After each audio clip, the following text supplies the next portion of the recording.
بسم اللہ الرحمن الرحیم۔ سورۃ فاطر مکیہ۔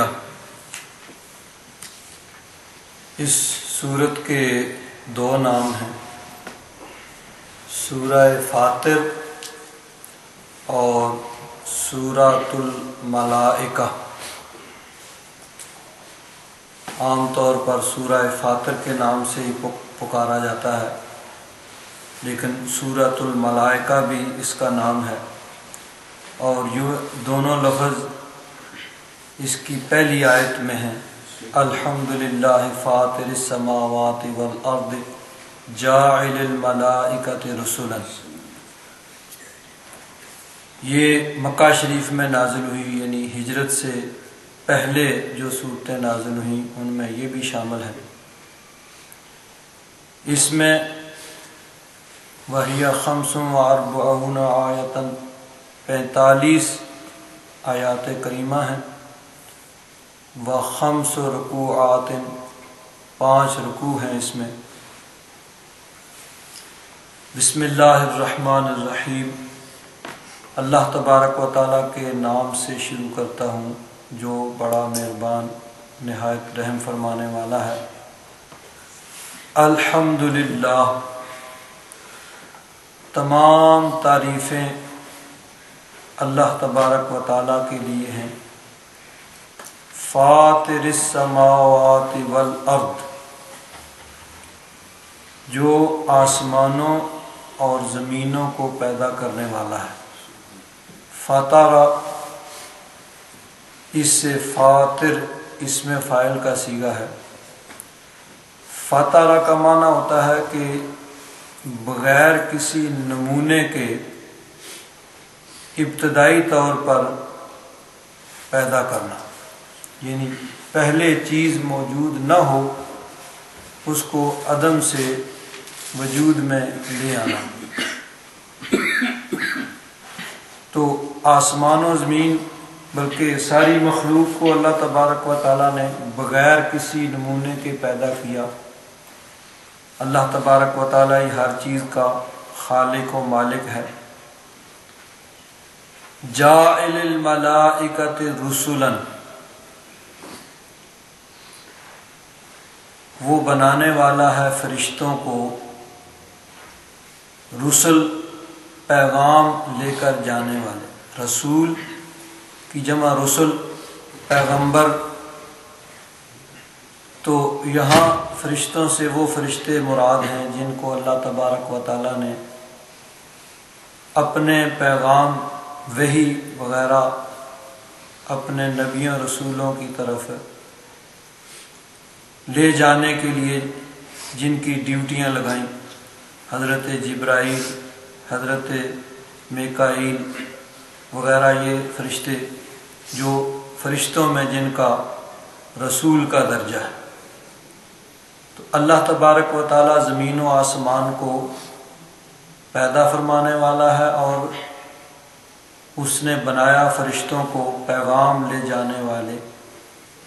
اولی اجنحۃ، پروں والے۔ اجنحہ یہ جناحن کی جمع ہے۔ جناحن کا معنی ہوتا ہے پر۔ جس طرح پرندے کے 2 پر ہوتے ہیں، انسان کے 2 بازو ہیں، جناحن بازو بھی ہوتا ہے، پر دونوں معنوں میں آتا ہے۔ تو انسان کے 2 بازو ہوتے ہیں، پرندے کے 2 پر ہوتے ہیں۔ اللہ تبارک و تعالیٰ نے فرمایا کہ وہ فرشتوں کو بنانے والا ہے۔ اس نے فرشتوں کو بنایا جو پیغام لے جاتے ہیں، اور ان کے پر ہیں مثنا، 2 و ثلاثہ، 3 و رباع، اور 4۔ یعنی کسی فرشتے کے 2 بازو یا 2 پر ہیں، کسی کے 3 ہیں، کسی کے 4 ہیں۔ اب فرشتوں کے 2 یا 3 یا 4 پر بنائے، اس کی کیا حکمت ہے؟ یہ اللہ تبارک و تعالیٰ ہی جانتا ہے کہ اس نے کس حکمت کے تحت یہ 2 2 3 3 4 4 پر یا بازو ان کو عطا فرمائے۔ اس میں انسان کی عقل کو کوئی دخل نہیں ہے، انسان اپنی عقل کے اعتبار سے سوچنا چاہتا ہے، لیکن عقل کے ذریعے سے وہ اللہ تبارک و تعالیٰ کی حکمتوں تک نہیں پہنچ سکتا۔ کافروں نے اعتراض کیا تھا، مثلا قرآن پاک میں اللہ تبارک و تعالیٰ نے فرمایا کہ جہنم پر اللہ تبارک و تعالیٰ نے 17 فرشتوں کو مقرر کیا ہے، 17 فرشتے ضعیفاً 3۔ تو انہوں نے کہا بھئی یہ کیسا عدد ہے؟ 17۔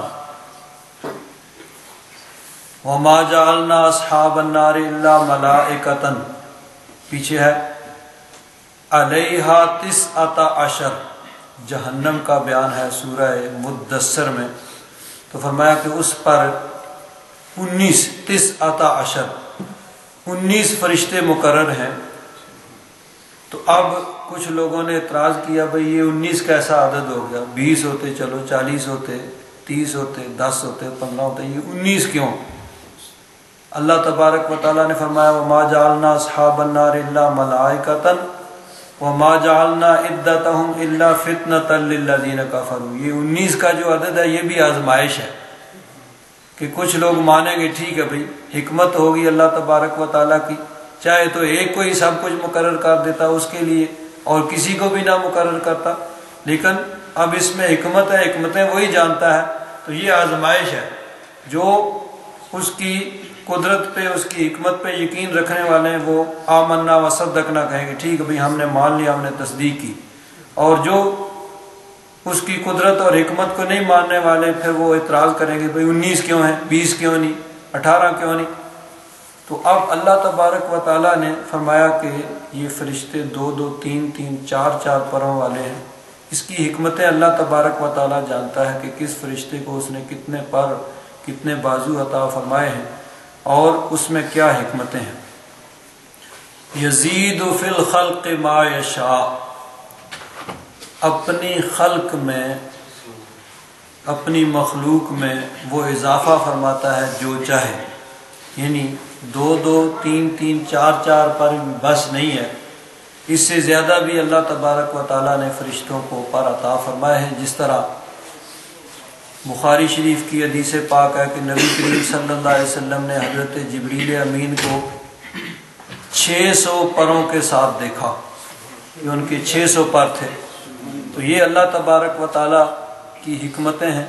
اور یزید فی الخلق ما یشاء، اس کا ایک مفہوم یہ بھی علماء نے، مفسرین نے بیان کیا ہے کہ اللہ تبارک و تعالیٰ جس کو چاہتا ہے جو وصف، جو صفت، جو خوبی عطا فرما دیتا ہے۔ کسی کو اللہ تبارک و تعالیٰ نے ظاہری حسن عطا فرمایا، کسی کو حسن صوت عطا فرمایا، آواز بہت اچھی ہے، کسی کو اللہ تبارک و تعالیٰ نے یعنی لکھنا، خوش خطی، یہ صفت عطا فرمائی،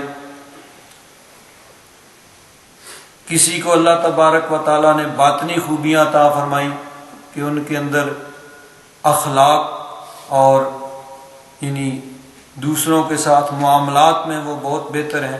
اللہ تبارک و تعالیٰ نے ان کو نیکی کی توفیق عطا فرمائی، اور اللہ تبارک و تعالیٰ نے ان کے اندر یعنی باطنی خوبیاں پیدا کی۔ تو یہ اللہ تبارک و تعالیٰ کی حکمتیں ہیں، جس کو جو چاہتا ہے اللہ تبارک و تعالیٰ عطا فرماتا ہے۔ یزید فی الخلق ما یشاء، اپنی خلق میں، اپنی مخلوق میں جو چاہتا ہے اضافہ فرماتا ہے۔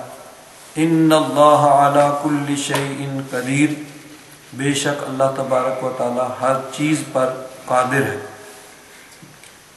ما یفتح اللہ للناس من رحمت فلا ممسک لہا، جو کھول دے اللہ تبارک و تعالیٰ لوگوں کے لیے اپنی رحمت میں سے، یعنی اللہ تبارک و تعالیٰ اپنی رحمت جس کو عطا فرمائے اور اپنے فضل سے جس کو جو عطا فرمائے، فلا ممسک لہا، اس کو کوئی روکنے والا نہیں ہے۔ جب اللہ تبارک و تعالیٰ کسی کو کوئی نعمت عطا فرمانا چاہے تو کوئی اس کو روک نہیں سکتا۔ وما یمسک فلا مرسل لہ من بعد، اور اگر وہ روک لے تو کوئی اس کو جاری کرنے والا نہیں ہے۔ یعنی اللہ تبارک و تعالیٰ قادر مطلق ہے، جو چاہتا ہے، جو اس کی مشیت ہوتی ہے وہ کرتا ہے۔ اللہ تبارک و تعالیٰ کے یعنی مقابلے میں کوئی ایسا نہیں کہ جو اس کی مشیت کے خلاف کر سکے۔ ہاں، اللہ تبارک و تعالیٰ اپنے خاص نیک بندوں کو قوتیں طاقتیں عطا فرماتا ہے، اور اس کی دی ہوئی قوت اور طاقت سے وہ ایسے کام بھی کرتے ہیں جو عقل سے ورا ہوتے ہیں، عقل وہاں تک نہیں پہنچ سکتی، لیکن وہ سب اللہ تبارک و تعالیٰ کے فضل سے، اس کی عطا سے، اس کی رحمت سے ہوتا ہے کہ انسان بھی جو کچھ کام کرتا ہے وہ سب اللہ تبارک و تعالیٰ کی دی ہوئی قوت سے کرتا ہے، جو عقل کے مطابق ہوتے ہیں۔ اور اگر وراء العقل بھی ہوں تو وہ بھی جو کچھ کرے گا وہ اللہ تبارک و تعالیٰ کی دی ہوئی قوت اور طاقت سے ہوگا۔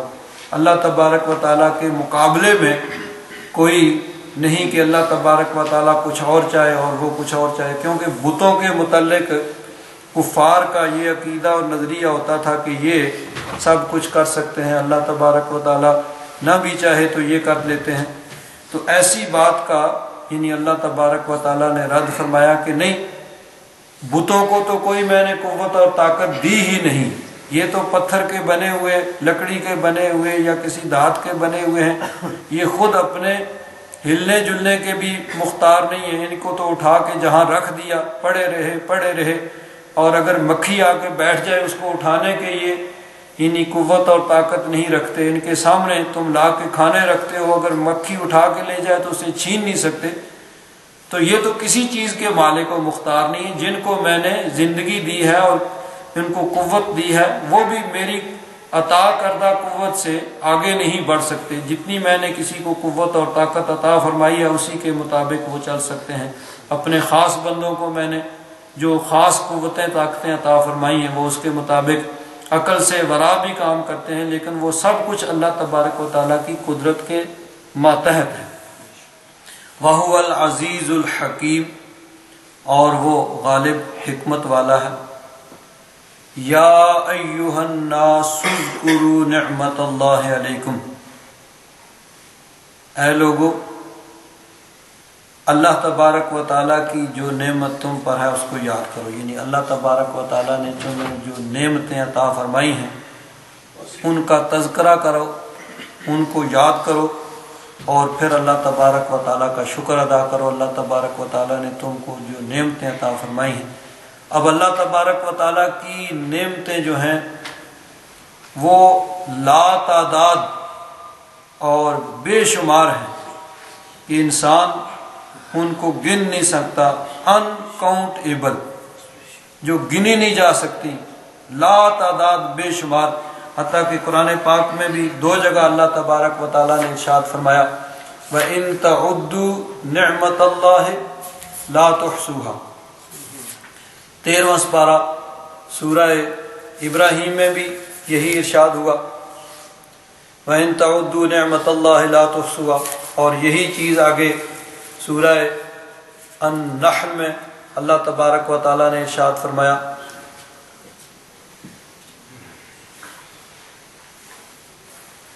وَإِن تَعُدُّوا نِعْمَةَ اللَّهِ لَا تُحْصُوهَا، یعنی دونوں جگہ یہی آیت کے یہ الفاظ دونوں جگہ ایک ہی ہیں۔ یہاں ہے وَإِن تَعُدُّوا نِعْمَةَ اللَّهِ لَا تُحْصُوهَا إِنَّ الْإِنسَانَ لَظَلُومٌ کفار، اور سورہ النحل میں وَإِن تَعُدُّوا نِعْمَةَ اللَّهِ لَا تُحْصُوهَا إِنَّ اللَّهَ لَغَفُورٌ رَحِيمٌ، کہ اگر تم اللہ تبارک و تعالیٰ کی نعمتوں کو گننا چاہو، شمار کرنا چاہو تو نہیں گن سکتے، یعنی تمہاری گنتی ختم ہو جائے گی۔ کیلکولیٹر پہ بھی اگر اس کو شمار کرنا چاہو گے تو وہ بھی عاجز آ جائے گا، لیکن اللہ تبارک و تعالیٰ کی نعمتیں، اب اللہ تبارک و تعالیٰ کی نعمتیں انسان دنیا میں نہیں آتا ہے اس سے پہلے اس کی نعمتیں اللہ تبارک و تعالیٰ کی انسان پر شروع ہوتی ہیں، اور انسان اس دنیا سے چلا جاتا ہے لیکن اللہ تبارک و تعالیٰ کی نعمتوں کا سلسلہ جو ہے وہ برقرار رہتا ہے، اور میدان محشر میں بھی اللہ تبارک و تعالیٰ کا فضل اور کرم ہوگا، تو اسی کے کرم اور فضل سے ہی بیڑا جو ہے وہ پار ہوگا۔ جنت بھی اس کی نعمت سے ہوگی، اس کے فضل سے ہوگی۔ اور انسان جاگ رہا ہو، سو رہا ہو، ہر وقت اللہ تبارک و تعالیٰ کی نعمتیں اس پہ ہو رہی ہیں۔ بزرگ فرماتے ہیں کہ ہر سانس کے اندر اللہ تبارک و تعالیٰ کی 2 نعمتیں انسان پہ ہوتی ہیں۔ انسان جاگ رہا ہو پھر بھی سانس لے رہا ہوتا ہے، سو رہا ہو پھر بھی سانس لے رہا ہے۔ سانس تو جاگتے سوتے انسان لیتا ہے، تو سانس کا اندر جانا یہ بھی ایک نعمت ہے، اور اندر سے باہر آنا یہ بھی ایک نعمت ہے۔ اب اگر سانس اندر نہ جائے گا تو موت واقع ہو جائے گی، اندر چلا جائے باہر نہ آئے تو پھر بھی موت واقع ہوگی۔ تو سانس کا اندر جانا بھی ایک نعمت ہے، اور اندر سے باہر آنا بھی نعمت ہے۔ تو ایک سانس میں انسان 2 نعمتیں جو ہے یہ استعمال کر رہا ہے ہر وقت، 24 گھنٹے دن میں سوتے جاگتے۔ تو اسی سے آگے پھر دیکھ لیجیے اللہ تبارک و تعالیٰ کی نعمتیں۔ تو فرمایا کہ اللہ تبارک و تعالیٰ کی نعمتوں کو تم شمار نہیں کر سکتے۔ ہاں، اللہ تبارک و تعالیٰ کی نعمتوں کا جہاں تک ہو اس کا تذکرہ کرو، اور اس کو اللہ تبارک و تعالیٰ کا شکر ادا کرو۔ تو یا ایھا الناس اذکروا نعمت اللہ علیکم، اللہ تبارک و تعالیٰ نے جو نعمتیں تم پہ کی ہیں، ممکن حد تک جہاں تک ہو سکے ان کا تذکرہ کرو، ان کو یاد کرو۔ حل من خالق غیر اللہ، کیا اللہ تبارک و تعالیٰ کے علاوہ بھی کوئی خالق ہے؟ یرزقکم من السماء والارض، جو تمہیں آسمانوں اور زمینوں سے رزق دے۔ فرمایا حل من خالق غیر اللہ، کیا اللہ کے علاوہ بھی کوئی خالق ہے؟ اب دنیا میں ہم نے بہت سے خالق اور رزاق بنا لکھے۔ اب کسی کا نام عبد الخالق ہوتا ہے تو ہم کہتے ہیں خالق نے یہ کہا، کسی کا نام عبد الرزاق ہوتا ہے تو ہم کہتے ہیں رزاق نے یہ کہا، حالانکہ وہ عبد الخالق، عبد الرزاق، عبد الرحمن کسی کا نام ہوتا ہے، کہتے ہیں رحمان کی یہ بات۔ تو یہ اس طرح یعنی اللہ تبارک و تعالیٰ کے نام کے ساتھ جو ہے ان کو پورا جو ہے اس طرح پکارنا چاہیے، عبد القادر، عبد الرزاق، عبد الخالق، عبد الرحمن، کیونکہ رحمان اللہ تبارک و تعالیٰ کی ذات ہے، رزاق، خالق، قادر یہ اللہ تبارک و تعالیٰ کی ذات ہے۔ بندہ تو عبد الخالق ہے، عبد الرزاق ہے، عبد الرحمن ہے اور عبد القادر ہے۔ تو فرمایا حل من خالق غیر اللہ، اللہ تبارک و تعالیٰ کے علاوہ کوئی اور بھی خالق ہے؟ یرزقکم من السماء والارض، جو آسمانوں اور زمین سے تمہیں رزق دے، یعنی آسمان سے اللہ تبارک و تعالیٰ بارش برساتا ہے، اور بارش کے ذریعے سے زمین سے پھر کھیتیاں اگتی ہیں، فصلیں اگتی ہیں، درختوں پہ پھل لگتے ہیں، یہ تمام چیزیں انسان کے رزق میں استعمال ہوتی ہیں۔ تو فرمایا کوئی اور بھی ہے جو آسمانوں اور زمین سے تمہیں رزق دے؟ لا الہ الا ہو، اس کے علاوہ اور کوئی معبود نہیں، کوئی عبادت کے لائق نہیں، وہی عبادت کے لائق ہے، وہ وحدہ لا شریک ہے، اس کے علاوہ اور کوئی سچا اور صحیح معبود نہیں ہے۔ اگر دنیا میں کہیں اور معبود ہیں تو سب جھوٹے ہیں۔ دنیا میں بے شمار معبود لوگوں نے بنا رکھے ہیں، ان کی پوجا و پرستش کی جاتی ہے، ان کی عبادت کی جاتی ہے، لیکن وہ جھوٹے معبود ہیں۔ کہیں سورج چاند ستاروں کی پوجا کی جاتی ہے، کہیں درختوں کو سجدہ کیا جاتا ہے، کہیں انسانوں کو یا بتوں کے آگے سجدہ کیا جاتا ہے، کہیں جانوروں کو، شیر کو، بندر کو، گائے کو اور سانپ کو، اور کیا کیا یعنی چیزوں کو لوگوں نے معبود بنا رکھا ہے جن کی پوجا و پرستش کی جاتی ہے۔ تو یہ سب جھوٹے معبود ہیں، یہ عبادت کے لائق نہیں ہیں، یہ سب اللہ تبارک و تعالیٰ کی مخلوق ہیں۔ عبادت کے لائق صرف اللہ تبارک و تعالیٰ کی ذات ہے، لا الہ الا ہو، کوئی معبود نہیں، کوئی الہ نہیں، کوئی عبادت کے لائق نہیں مگر اللہ تبارک و تعالی، وہی عبادت کے لائق ہے، وہ وحدہ لا شریک ہے۔ فَأَنَّا تُؤْفَكُونَ، کہاں تم پھر رہے ہو، کہاں بھٹکائے جا رہے ہو، اس کو چھوڑ کر کہاں جا رہے ہو۔ وَإِن يُكَذِّبُوكَ، اے محبوب اگر یہ کافر آپ کو جھٹلاتے ہیں، کذب یکذب تکذیب، جھٹلانا، کسی کی بات کو غلط کہنا، کسی کی طرف جھوٹ کو منسوب کرنا کہ وہ سچ نہیں بول رہا، جھوٹ بول رہا ہے، وہ سچا نہیں ہے، وہ درست نہیں کہہ رہا ہے، اس کی بات درست نہیں ہے۔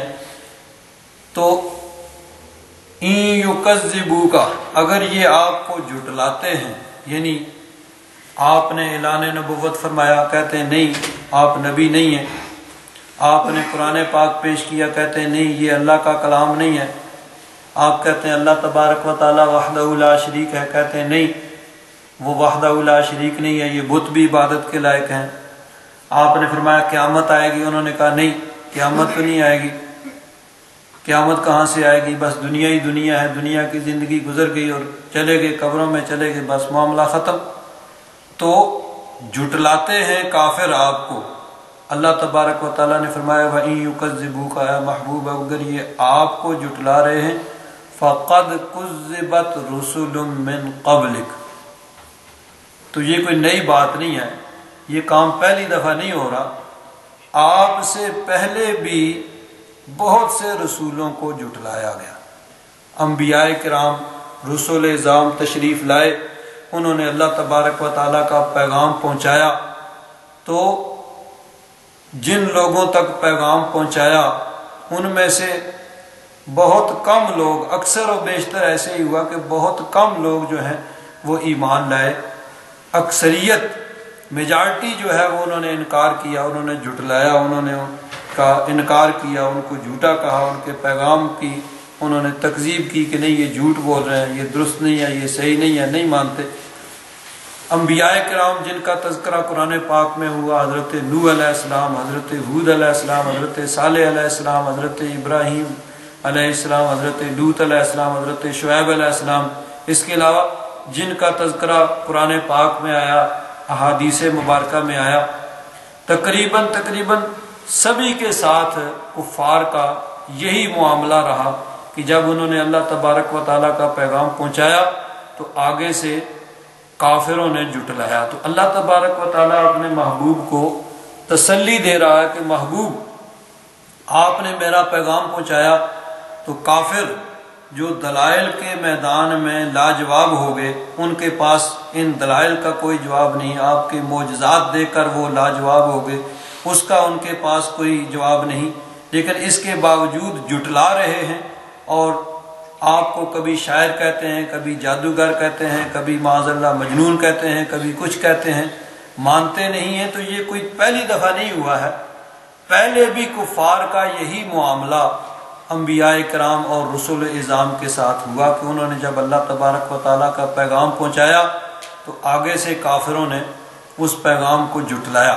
وَإِن يُكَذِّبُوكَ فَقَدْ كُذِّبَتْ رُسُلٌ مِّن قَبْلِكَ، محبوب یہ اگر آپ کو جھٹلا رہے ہیں تو آپ سے پہلے رسولوں کو بھی، یعنی رسول بھی جھٹلائے گئے، ان کو بھی کافروں نے نہ مانا اور ان کی تکذیب کی، ان کو جھوٹا کہا۔ وَإِلَى اللَّهِ تُرْجَعُ الْأُمُورُ، تمام کاموں نے اللہ تبارک و تعالیٰ کی طرف لوٹنا ہے، یعنی سب اللہ تبارک و تعالیٰ کی بارگاہ میں پیش ہوں گے۔ تو جو آپ کے پیغام کو جھٹلا رہے ہیں، جھوٹا کہتے ہیں، نہیں مانتے ہیں، سب اللہ تبارک و تعالیٰ کی بارگاہ میں پیش ہوں گے اور اللہ تبارک و تعالیٰ کی بارگاہ میں اپنے اعمال کی جواب دہی کریں گے۔ یا ایھا الناس ان وعد اللہ حق، اے لوگو اللہ تبارک و تعالیٰ کا وعدہ سچا ہے۔ اللہ تبارک و تعالیٰ کا وعدہ یعنی اللہ تبارک و تعالیٰ نے یہ فرمایا کہ دنیا ہی سب کچھ نہیں ہے، بلکہ یہ چند روزہ دنیا ہے اور اس کے بعد تم نے قبر میں جانا ہے اور پھر میدان محشر میں اللہ تبارک و تعالیٰ کی بارگاہ میں پیش ہو کر اپنے اعمال کی جواب دہی کرنی ہے کہ دنیا میں تم نے کیا کیا کیا اور کس طرح اپنی زندگی گزاری۔ تو سارا تم نے وہاں جا کر جواب دہی کرنی ہے۔ یہ اللہ تبارک و تعالیٰ کا سچا وعدہ ہے، یہ کسی انسان کا نہیں بلکہ خالق و مالک رب ذوالجلال کا یہ وعدہ ہے، سچا ہے، جو یعنی جس طرح فرمایا ہے اسی طرح ہوگا، اس میں کوئی کسی طرح کی کمی بیشی وہ نہیں ہوگی۔ تو اللہ تبارک و تعالیٰ کا جو تم سے وعدہ ہے وہ سچا ہے کہ اس دنیا کے بعد یہ یعنی اختتام نہیں ہے بلکہ یہ تو ابتدائی مرحلہ ہے، اصل مرحلہ تو وہاں ہوگا قیامت کے بعد جو نہ ختم ہونے والا ہے، جس کا کوئی اینڈ ہی نہیں ہوگا۔ تو فرمایا کہ اللہ تبارک و تعالیٰ کا سچا وعدہ ہے فَلَا تَغُرَّنَّكُمُ الْحَيَاةُ الدُّنْيَا، دنیا کی زندگی تمہیں دھوکے میں نہ ڈال دے۔ دنیا کی زندگی کس طرح انسان کو دھوکے میں ڈالتی ہے کہ انسان اس دنیا کی چمک دمک میں ایسے کھو جاتا ہے کہ اللہ تبارک و تعالیٰ کو بھول جاتا ہے۔ یہ چمکتی دمکتی دنیا، اس مادی دنیا میں انسان دنیاوی کاموں میں کھو کر اللہ تبارک و تعالیٰ کو بھول جاتا ہے۔ اللہ تبارک و تعالیٰ نے جو فرائض، جو واجبات مقرر کیے ہیں ان کو انسان فراموش کر دیتا ہے، بھول جاتا ہے، اور دنیا میں اس طرح کھو جاتا ہے کہ وہ یہ سمجھتا ہے کہ دنیا ہی دنیا سب کچھ ہے، اور اس دنیا کو پر آرام پر آسائش بنانے کے لیے، اس کو رنگین بنانے کے لیے جو ہو جس طرح ہو جیسے ہو کر لو، اس کے لیے انسان یہ بھول جاتا ہے کہ میں نے اللہ تبارک و تعالیٰ کی بارگاہ میں پیش ہو کر آخر جواب بھی دینا ہے، جو کچھ میں کر رہا ہوں اس کی جواب دہی ہوگی، میں نے اللہ تبارک و تعالیٰ کی بارگاہ میں پیش ہو کر جواب دینا۔ اس چیز کو انسان بھول جاتا ہے۔ دنیا کی زندگی اس طرح انسان کو دھوکے میں ڈال دیتی ہے کہ وہ اس کو کسی پر ظلم کرنا پڑے تو اس سے نہیں گریز کرتا، کسی کا حق مارنا پڑے تو حق مار لیتا ہے، کہیں جھوٹ بولنا پڑے تو جھوٹ بول لیتا ہے، دھوکہ دینا پڑے تو دھوکہ فراڈ کرنا پڑے۔ تو یہ ساری چیزیں یعنی انسان اپنی زندگی کو آرام دہ اور پر آسائش بنانے کے لیے سب کچھ کرتا ہے۔ تو گویا دنیا کی زندگی نے ہمیں دھوکے میں ڈالا ہوا ہے کہ ہم آخرت کو بھول کر اس دنیا کو مزین بنانے کے لیے، اس کو آرام دہ بنانے کے لیے اللہ تبارک و تعالیٰ اور اس کے رسول کے احکام کی خلاف ورزی کرتے ہیں۔ تو یہ دنیا کا دھوکہ ہے جو انسان کو دھوکے میں ڈالتا ہے۔ وَلَا يَغُرَّنَّكُمْ بِاللَّهِ الْغَرُورُ، اور وہ سب سے بڑا دھوکے باز، سب سے بڑا فریبی، سب سے بڑا فراڈی وہ تمہیں دھوکے میں نہ ڈال دے۔ الغرور سب سے بڑا دھوکے باز، اور سب سے بڑا دھوکے باز کون ہے؟ شیطان ہے، جو انسان کو دھوکے میں ڈالتا ہے۔ شیطان جو ہے، شیطان وہ انسان کو گمراہ کرتا ہے، اور اس کے گمراہ کرنے کا فارمولہ جو ہے وہ ایک ہی نہیں ہے، ایک ہی طریقے سے سب کو گمراہ نہیں کرتا، بلکہ اس کے گمراہ کرنے کے بھی طریقے اتنے ہی ہیں جتنے انسان ہیں۔ انسانوں کی تعداد کے برابر کہہ لیجئے کہ اس کے یعنی ہر انسان کے لیے الگ الگ طریقہ ہے، الگ الگ گر ہے، الگ الگ فارمولہ ہے کہ کس انسان کو میں نے کس طرح بہکانے کی کوشش کرنی ہے، اس کے لیے الگ الگ فارمولے ہیں۔ کچھ لوگ تو ایسے ہیں کہ جن کو اس نے پٹری سے اتار دیا، اب وہ جب لائن سے اتر گئے ادھر سے وہ مطمئن ہو گیا، بھائی ٹھیک ہے اب تم سے مجھے کوئی خطرہ نہیں ہے، تم چاہے جتنی نمازیں پڑھو، روزے رکھو، جو چاہے کرتے رہو۔ جب تمہارا یعنی منزل سے تم ہٹ گئے تو تم جتنے چاہے تیز دوڑتے رہو، منزل تک نہیں پہنچ سکتے، کہ منزل کہیں اور ہے، کہیں تم کہیں اور دوڑے جا رہے ہو، تو اب تم سے مجھے کوئی خطرہ نہیں ہے۔ تو اس طرف سے تو وہ مطمئن ہو جاتا ہے جن کو یعنی ایمان کو چھین لیتا ہے۔ ایمان یہ سب سے بنیادی چیز ہے۔ جب ایمان نہیں ہے تو پھر اعمال جو ہیں، اعمال تو اس کے اوپر ایک بنیاد ہوتی ہے بلڈنگ کی، اور اس کے اوپر ایک عمارت ہوتی ہے۔ یہ تو عمارت ہے، عمارت جو ہے وہ بنیاد کے اوپر قائم ہوگی، جب بنیاد ہی نہ رہی تو عمارت کہاں ہوگی، بلڈنگ کہاں ہوگی؟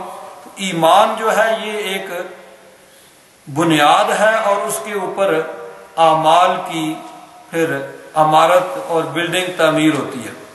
تو جن سے اس نے بنیاد ہی چھین لی اس طرف سے تو مطمئن ہو جاتا ہے، ٹھیک ہے بھائی اب تم ٹھیک ہے جو چاہو کرو اور تمہیں میں نہیں روکوں گا، تم جتنی چاہے نمازیں پڑھتے رہو، جتنے چاہے روزے رکھتے رہو، حج کرتے رہو اور تبلیغ کرتے رہو، جو چاہے کرتے رہو، تمہاری طرف سے میں مطمئن ہوں، تمہیں یعنی تم میری پارٹی کے لوگ، تم مجھ سے مجھے کوئی خطرہ نہیں ہے۔ اب جن سے وہ ایمان نہیں چھین سکتا ان کو گمراہ اور طریقے سے کرتا ہے، کسی کے لیے کوئی طریقہ استعمال کرتا ہے، کسی کے لیے کوئی طریقہ استعمال کرتا ہے۔ کہیں وہ یہ کہتا ہے بھائی اللہ تبارک و تعالیٰ بڑا غفور الرحیم ہے، وہ بخش دے گا، جو چاہے کر لو، نماز نہ پڑھو، روزہ نہ رکھو اور کوئی نیک نہ کام نہ کرو، ظلم کرو، زیادتی کرو، جو چاہے کر لو، اللہ تعالیٰ غفور الرحیم۔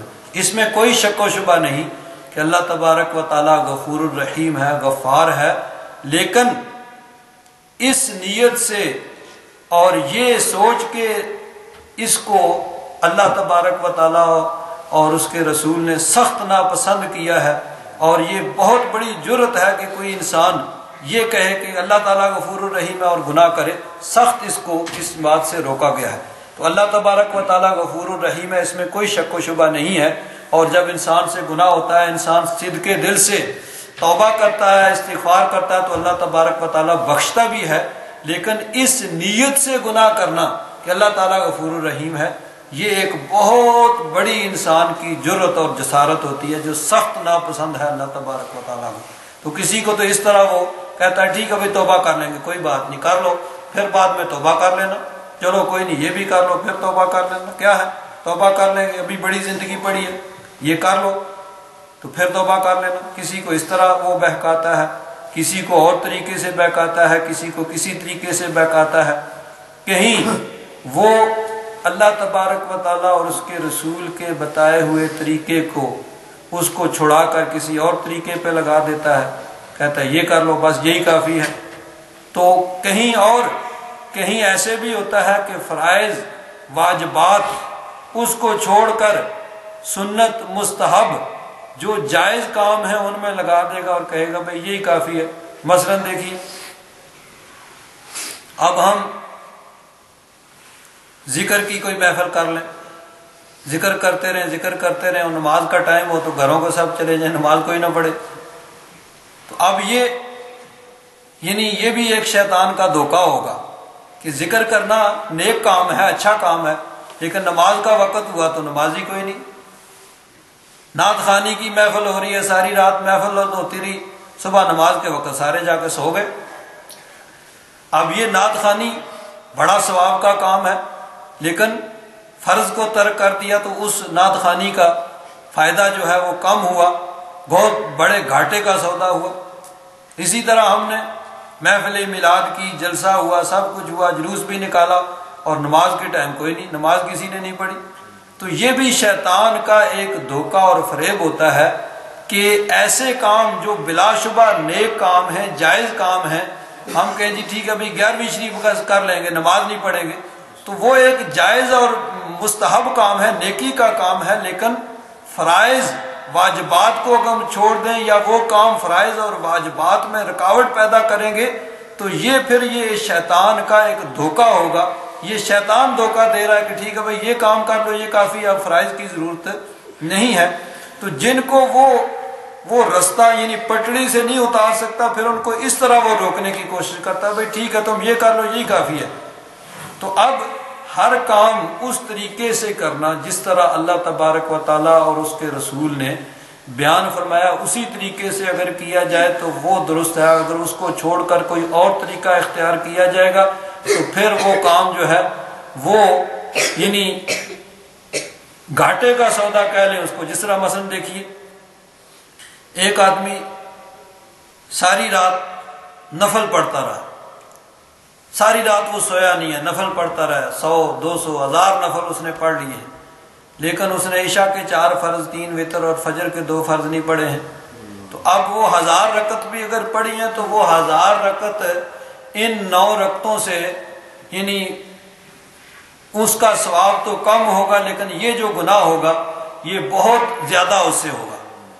تو اب فرائض کو ترک کر کے نفل پڑھتا رہا ہے تو اس نفل کا ثواب اتنا نہیں ہوگا جتنا ان فرائض کے ترک کرنے کا گناہ ہو جائے گا۔ اور حدیث پاک میں آتا ہے کہ اگر کسی نے عشاء کی نماز باجماعت ادا کی ہے تو بے شک وہ ساری رات سویا بھی رہا ہے، آدھی رات کا یعنی ثواب تو اس کے آدھی رات کی عبادت کا ثواب اس کے لیے لکھ دیا جائے گا۔ یہ ہے سنت کے مطابق کسی کام کو کرنے کا۔ اور فرمایا کہ فجر کی نماز، بعض تو اس طرح روایات ہیں کہ آدھی رات عشاء کی نماز اور فجر کی نماز بعد جماعت ادا کی تو آدھی رات کا ثواب، یعنی عشاء اور فجر اگر بعد جماعت ادا کی ہے تو پوری رات کی عبادت کا ثواب لکھا جائے گا۔ اور بعض روایات میں اس طرح کہ صرف فجر کی نماز سے پوری رات کی عبادت کا، یعنی عشاء کی نماز بعد جماعت پڑھی تو آدھی رات کی عبادت کا ثواب، اور فجر کی بعد جماعت پڑھی تو پوری رات کی عبادت کا ثواب جو ہے وہ لکھا جاتا ہے۔ تو ہر کام اس طریقے سے کیا جائے جس طرح اللہ تبارک و تعالیٰ اور اس کے رسول نے فرمایا ہے۔ اور فرائض جو ہیں ان کی اپنی اہمیت ہے، واجبات، اس کے بعد سنت، اس کے بعد مستحب کا درجہ آتا ہے۔ تو اگر آدمی بے شک جائز کام ہے، نیک کام ہے، مستحب کام ہے، ان میں اس طرح وہ بزی ہو جاتا ہے، اس طرح مصروف ہو جاتا ہے کہ فرائض میں رکاوٹ پیدا ہو جاتی ہے، فرائض کی ادائیگی میں کوتاہی ہو جاتی ہے، تو وہ پھر نیک کام نہیں رہیں گے بلکہ وہ گناہ بن جائیں گے جو فرائض اور واجبات کی ادائیگی میں رکاوٹ بن رہے ہیں۔ تو شیطان جو ہے ان لوگوں کو جن کا ایمان نہیں چھین سکتا، ان کو پھر اس طرح وہ یعنی گمراہ کرنے، ان کے لیے یہ اس نے فارمولہ رکھا ہوا ہے۔ ہر انسان کے لیے الگ الگ فارمولہ ہے، اور جس طریقے سے وہ اپنے خیال کے مطابق چاہتا ہے کہ اس طرح میں اس کو گمراہ کر لوں گا، اس کے لیے وہ فارمولہ جو استعمال کرتا ہے۔ مثلا جس طرح بڑا مشہور واقعہ حضرت غوث اعظم رضی اللہ تعالیٰ عنہ کا، کہ آپ فرماتے ہیں کہ ایک دفعہ میں جا رہا، دوپہر کا وقت ہے، گرمی کا موسم ہے، بڑی سخت دھوپ ہے، اچانک بادل کا ایک ٹکڑا آیا اور اس نے میرے اوپر سایہ کر لیا۔ میں جا رہا ہوں، ساتھ ساتھ وہ بادل کا ٹکڑا بھی چل رہا ہے، مجھ پہ سایہ کیا ہوا ہے، جس طرح انسان چھتری لے لیتا ہے پارا پلو اور وہ اس انسان کے اوپر سایہ کرتی ہے، تو وہ بادل کا ٹکڑا جو ہے اس نے سایہ کیا ہوا۔ تو اتنی دھوپ گرمی میں گویا جان میں جان آ جاتی ہے۔ تو آپ فرماتے ہیں کہ اچانک اس بادل سے آواز آئی کہ اے عبد القادر، میں تیرا خدا ہوں، میں نے تیری عبادت کو معاف کر دیا، تو نے میری بڑی عبادت کی، تو بہت نیک ہے، تو میں نے تیری عبادت کو اب معاف کر دیا، اب تو نہ بھی عبادت کرے تو کوئی بات نہیں۔ اب ہم جیسا کوئی ہوتا تو کہتا لو بھائی چھٹی مل گئی، لیکن آخر وہ حضرت غوث اعظم تھے، اور ویسے ہی نہیں 40 سال تک روایات میں آتا ہے کہ عشاء کے وضو سے فجر کی نماز آپ ادا کرتے رہے، یعنی ساری رات آپ سوئے نہیں۔ اگر انسان غفلت کی نیند سو جاتا ہے تو وضو ٹوٹ جاتا ہے، تو اس کے باوجود، اتنی عبادت کے باوجود بھی جب وہ شیطان نے یہ دعویٰ اختیار کیا کہ کہا کہ تم میں اب عبادت معاف ہے، تو آپ نے پڑھا لا حول ولا قوت الا باللہ، تو شیطان ہے جو کہہ رہا ہے۔ عبادت تو جتنا کوئی اللہ تبارک و تعالیٰ کا قریبی ہوتا ہے، جس کو جتنا قرب حاصل ہوتا ہے اتنی زیادہ اس کو عبادت کرنی چاہیے۔ نبی کریم صلی اللہ علیہ وسلم جو تمام عبادت گزاروں کے سردار ہیں، جنہوں نے عبادت کا طریقہ سکھایا ہے، وہ تو اتنی رات کو عبادت کرتے تھے کہ پاؤں مبارک سوج جاتے تھے، اور اگر کسی نے کہا کہ یا رسول اللہ آپ اتنی عبادت کیوں کرتے ہیں، تو فرمایا افلا اکون عبدا شکورا، کیا میں شکر گزار بندہ نہ بن جاؤں؟ تو میں کون ہوں اور کس بات کی مولی ہوں کہ مجھے عبادت معاف کر دی جائے؟ اگر مجھے میرا کوئی اللہ کی بارگاہ میں مرتبہ و مقام ہے تو مجھے تو اور دوسروں سے زیادہ عبادت کرنی چاہیے۔ تو شیطان ہے جو مجھے اس طریقے سے گمراہ کرنا چاہتا ہے۔ تو فرماتے ہیں جب میں نے لا حول ولا قوت الا باللہ پڑھا تو وہ بادل اس سے پھٹ گیا، اس سے بارش برسنے لگی، اور آواز آئی اے عبد القادر، تو نے مجھے پہچان لیا؟ واقعی میں شیطان ہوں اور میں جو تجھے گمراہ کرنا چاہتا تھا، اور یہ میرا ایسا حربہ ہے، ایسا داؤ ہے، ایسا فارمولہ ہے کہ جس کے ذریعے سے میں آج سے پہلے، تجھ سے پہلے 40 غوث جو تیرے درجے اور مرتبے کے تھے، میں ان کو بہکا چکا ہوں۔ اس حربے کے ذریعے سے میں ان کو بہکا چکا ہوں، لیکن تجھے تیرے علم نے بچا لیا۔ حضرت غوث اعظم رضی اللہ تعالیٰ عنہ نے فرمایا، ظالم جاتے ہوئے بھی وار کرنے کی کوشش کر رہا ہے، مجھے میرے علم نے نہیں، میرے رب کے فضل نے مجھے بچایا ہے۔ رب تبارک و تعالیٰ کا فضل ہوا ہے تبھی میں تیرے اس وار سے محفوظ رہا ہوں، ورنہ بڑا مشکل ہوتا ہے۔ تو رب تبارک و تعالیٰ کا کرم اور فضل ہو تبھی انسان اس کے وار سے جو ہے بچ سکتا ہے۔ مولانا روم رحمۃ اللہ تعالیٰ علیہ اسی مضمون کو بڑے پیارے انداز میں بیان کرتے ہیں، فرماتے ہیں، چو عنایا تت شود باما مقیم کہ بود بیم ازاں دزد لئیم۔ یا رب ذوالجلال، تیرا کرم اور فضل ہو تو تبھی بچا جا سکتا ہے۔ یہ کمینہ جو چور، یہ جو ہے، اس سے پھر کوئی خوف نہیں ہے شیطان سے، اور اگر تیرا فضل اور کرم نہ ہو تو پھر اس سے بچنا جو ہے وہ مشکل ہے۔ تیرے فضل اور کرم سے ہی، تیری عنایات سے ہی انسان اس کمینے چور شیطان کے وار سے انسان بچ سکتا ہے۔ آگے فرماتے ہیں، گر ہزاراں دام باشد ہر قدم چوں تو با مائی نہ باشد ہیچ غم۔ فرماتے ہیں کہ اگر ہر قدم پہ ہزاروں جال لگے ہوئے، جال وہ شکاری لگاتے ہیں نا پرندے کو پھنسانے کے لیے، آگے جال لگا ہوا تھا، پیچھے سے پرندے کو وہ کسی طریقے سے وہ اس کو یعنی چلاتے جاتے ہیں، آگے وہ جال میں پھنس جاتا ہے۔ تو فرماتے ہیں ہر قدم پہ اگر ہزاروں جال بھی لگے ہوئے ہوں تو جب تیرا کرم ہوگا تو پھر کوئی غم نہیں ہے۔ تو بچانے والا ہے تو سب جالوں سے انسان، سب رکاوٹوں سے بچ کر وہ گزر جائے گا، اور اگر تیرا کرم اور تیرا فضل شامل حال نہیں ہوگا تو پھر کسی بھی قدم پہ انسان ایک قدم بھی نہیں اٹھا سکتا اس کے فضل اور کرم کے بغیر۔ تو شیطان جو ہے، شیطان اس کی چالیں بڑی باریک ہیں، اور یہ ہر انسان کو دیکھتا ہے کہ کس طریقے سے اس کو گمراہ کرنا ہے، وہی حربہ، وہی طریقہ اس پہ استعمال کرنے کی کوشش کرتا ہے۔ اللہ تبارک و تعالیٰ کا فضل اور کرم ہو تو اس کے کرم اور فضل سے ہی انسان جو ہے اس کے یعنی ان حربوں سے بچ سکتا ہے۔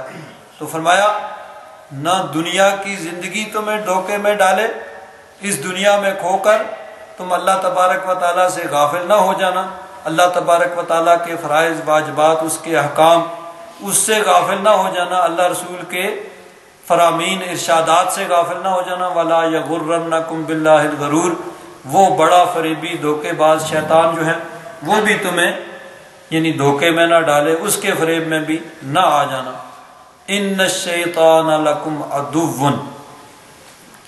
بے شک شیطان جو ہے وہ تمہارا دشمن ہے۔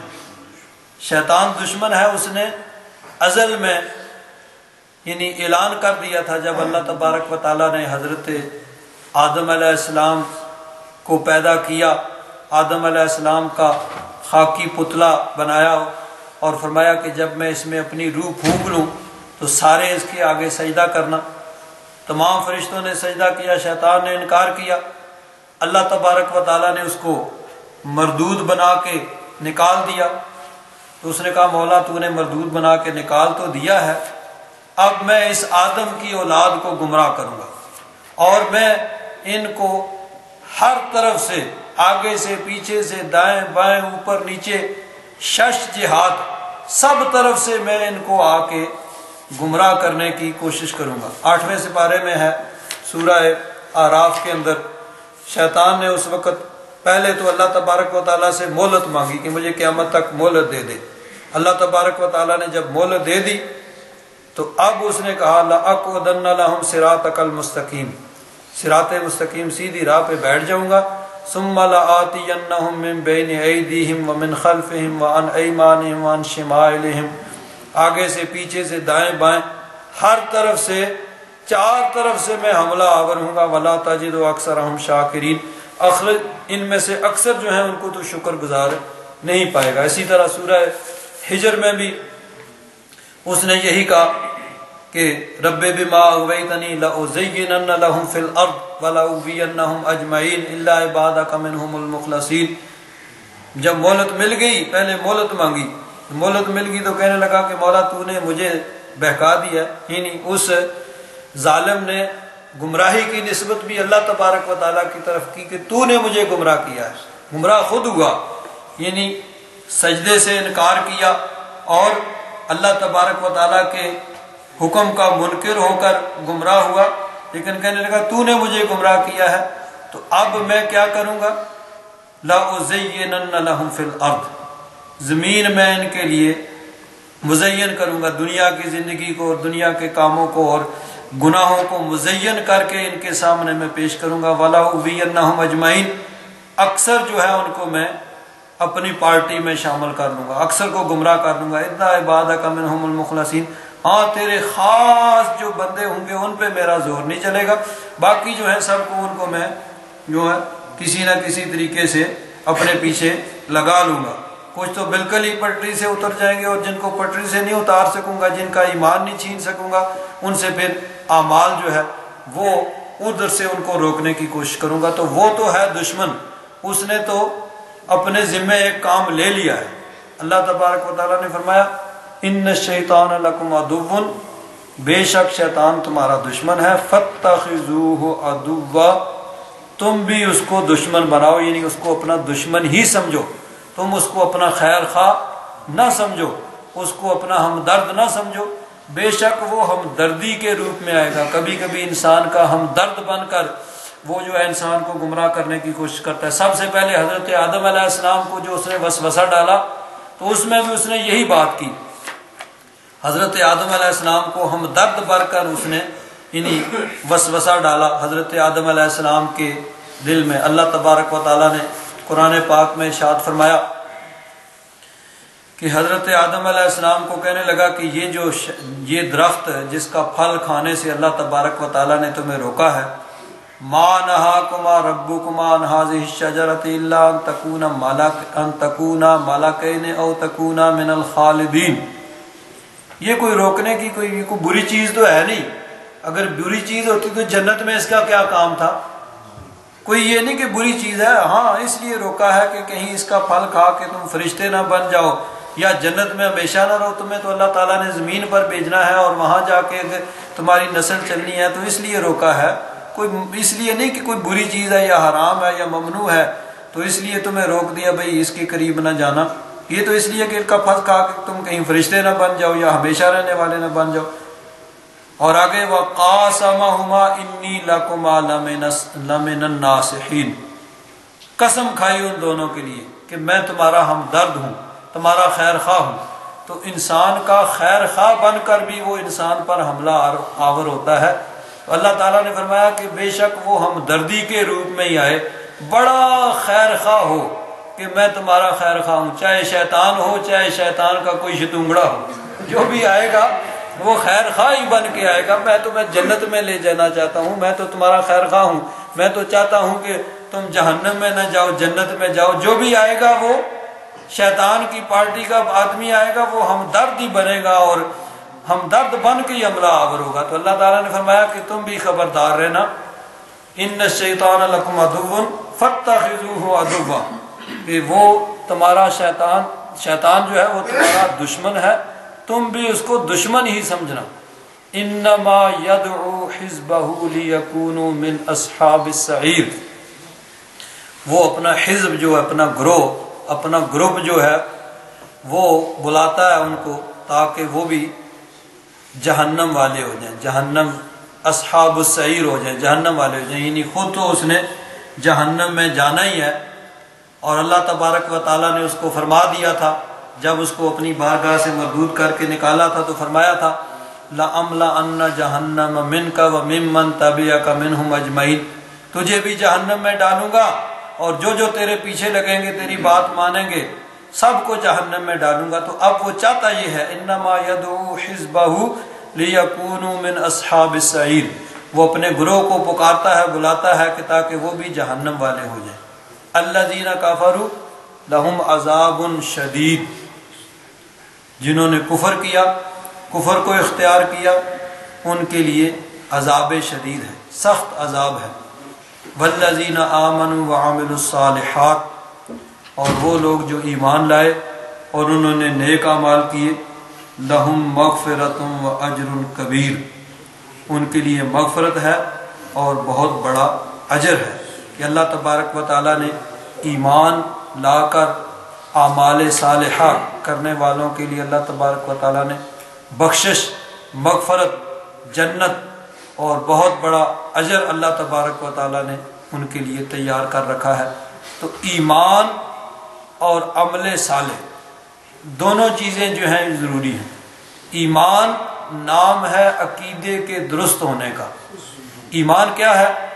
عقیدہ انسان کا درست ہو، جو اللہ تبارک و تعالیٰ اور اس کے رسول نے فرمایا ہے اس کے مطابق انسان کا عقیدہ ہو۔ تو عقیدہ درست ہوگا، یہ ہے ایمان، اور پھر اس کے آگے اعمال صالحہ جو ہے وہ فائدے مند ہوں گے۔ اور اگر عقیدے میں کوئی خرابی آ گئی، عقیدے میں کوئی گڑبڑ آ گئی، جو اللہ رسول کے فرمان ہیں اس کے خلاف عقیدہ ہوا، اس کے خلاف انسان کا کوئی نظریہ ہوا، تو ایمان جاتا رہا۔ جب ایمان جاتا رہا تو پھر جتنے چاہے وہ اعمال کرتا رہے، اس کو پھر یعنی ان اعمال کا آخرت میں کوئی فائدہ نہیں ہوگا، چاہے وہ جتنے بھی اعمال بظاہر کتنے ہی نیک اعمال ہوں اور کتنی تعداد میں وہ کر گزرے، ان اعمال کا اس کو آخرت میں کوئی فائدہ نہیں ہوگا کہ جو بنیادی شرط ہے ایمان وہی نہیں ہے۔ تو سب سے بنیادی شرط تو ہے ایمان۔ جب ایمان درست ہے، ایمان مکمل ہے، یعنی عقائد درست ہیں، تو پھر اس کے آگے اعمال صالحہ، نیک اعمال۔ قرآن پاک میں اللہ تبارک و تعالیٰ نے جا بجا ایمان اور عمل صالح کو اکٹھا بیان کیا کہ ایمان اور اعمال صالحہ، کہ صرف ایمان جو ہے یہ بنیادی شرط ہے، لیکن اس کے ساتھ ساتھ پھر نیک اعمال بھی جو ہیں وہ ہونے چاہیے۔ قرآن پاک میں دیکھیے، ہم نے ابھی یہ 2 رکوع پیچھے پڑھا ہے، اللہ تبارک و تعالیٰ نے فرمایا وَمَا أَمْوَالُكُمْ وَلَا أَوْلَادُكُمْ بِالَّتِي تُقَرِّبُكُمْ عِنْدَنَا زُلْفَىٰ إِلَّا مَنْ آمَنَ وَعَمِلَ صَالِحًا۔ فرمایا یہ مال، یہ دنیا کی نعمتیں، مال اولاد، یہ دنیا کی یعنی حکومت، دولت، یہ ساری چیزیں جو ہیں یہ چیزیں نہیں ہیں جو تمہیں رب کے قریب کر دیں گی، ہاں إِلَّا مَنْ آمَنَ وَعَمِلَ صَالِحًا، جو ایمان لایا اور نیک اعمال کیے، یہ چیزیں ہیں جو رب کا قرب حاصل کرنے کا ذریعہ ہیں۔ فَأُولَٰئِكَ لَهُمْ جَزَاءُ الضِّعْفِ بِمَا عَمِلُوا وَهُمْ فِي الْغُرُفَاتِ آمِنُونَ، کہ ان کے لیے اللہ تبارک و تعالیٰ نے کئی گنا اجر تیار کیا ہوا ہے، اور وہ جنت کے غرفات میں، محلات میں وہ امن، چین، سکون کے ساتھ ہوں گے۔ اسی طرح اس پچھلی صورت کے شروع میں بھی، پہلے رکوع میں بھی اللہ تبارک و تعالیٰ نے یہی فرمایا لِيَجْزِيَ الَّذِينَ آمَنُوا وَعَمِلُوا الصَّالِحَاتِ أُولَٰئِكَ لَهُمْ مَغْفِرَةٌ وَرِزْقٌ کریم۔ تو ایمان کے ساتھ ساتھ اعمال صالحہ یہ بھی بہت جو ہیں وہ ضروری ہیں، کہ ایمان بنیاد ہے اور عمل صالح اس کے اوپر بلڈنگ ہے، عمارت ہے۔ اگر ایمان نہیں ہوگا تو عمارت جو ہے وہ تعمیر نہیں ہو سکتی۔ اگر صرف بلڈنگ ہی ہو تو وہ بھی ناکافی ہے، یعنی صرف بنیاد ہی ہو، بیس ہی ہو، تو وہ بھی ناکافی ہے جب تک کہ اس کے اوپر انسان بلڈنگ تعمیر نہ کرے۔ تو دونوں چیزیں جو ہیں وہ ضروری ہیں، ایمان شرط ہے اور اعمال صالحہ جو ہیں وہ اس کی آگے شاخیں ہیں۔ تو دونوں چیزیں ضروری ہیں۔ اللہ تبارک و تعالیٰ صحیح عقائد رکھنے کی توفیق عطا فرمائے، اور اللہ تبارک و تعالیٰ نیک اعمال کرنے کی توفیق عطا فرمائے۔